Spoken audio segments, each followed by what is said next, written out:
Dear friends, നമ്മളിന്ന് discuss ചെയ്യുന്നത് urine PCR ടെസ്റ്റിനെ പറ്റിയാണ്.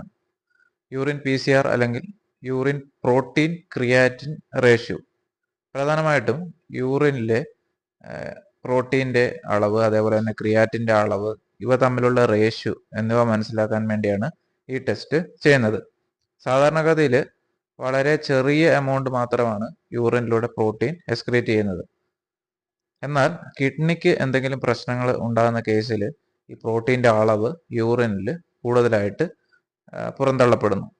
അപ്പോൾ ഇത്തരത്തിൽ കിഡ്നിക്ക് എന്തെങ്കിലും പ്രശ്നങ്ങളുണ്ടോ എന്ന് മനസ്സിലാക്കാൻ വേണ്ടിയാണ് ഈ ടെസ്റ്റ്, യൂറിൻ PCR എന്ന ടെസ്റ്റ് ചെയ്യുന്നത്.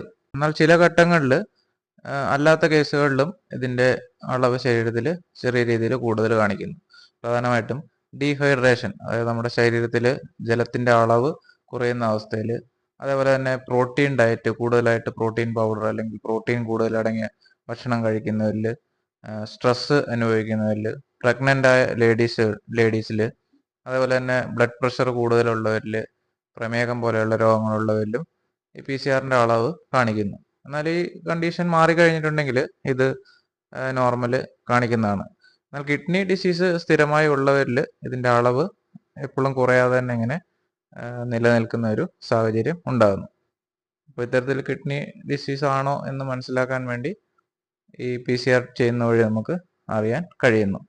ഇനി എങ്ങനെയാണ് ഇതിൻ്റെ നോർമൽ റേഞ്ച് എന്ന് നോക്കാം. യൂറിനിലെ പ്രോട്ടീൻ്റെ നോർമൽ റേഞ്ച് എന്ന് പറയുന്നത് <30 mg/dL ആണ്. ഇനി ക്രിയാറ്റിൻ്റെ നോർമൽ റേഞ്ച് സ്ത്രീകളിൽ 20 മുതൽ 275 mg/dL, പുരുഷന്മാരിൽ 20 മുതൽ 320 mg/dL ആണ്.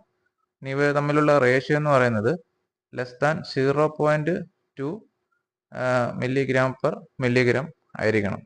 അതാണ് ഇതിൻ്റെ ഒരു നോർമൽ റേഞ്ച് എന്ന് പറയുന്നത്.